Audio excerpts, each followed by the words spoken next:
Welcome to Solvetic, your channel to always learn technology easily. Below in the description, you will find useful links we used in this video.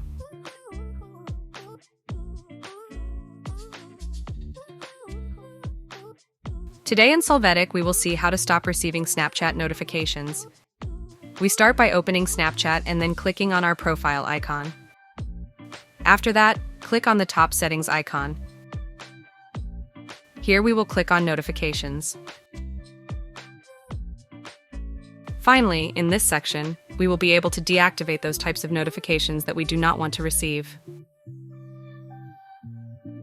Hey, remember to subscribe Solvetic channel.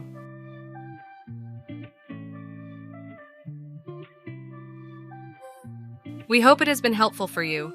Here are links to watch more videos of your interest and subscribe to the Solvetic channel. Thank you.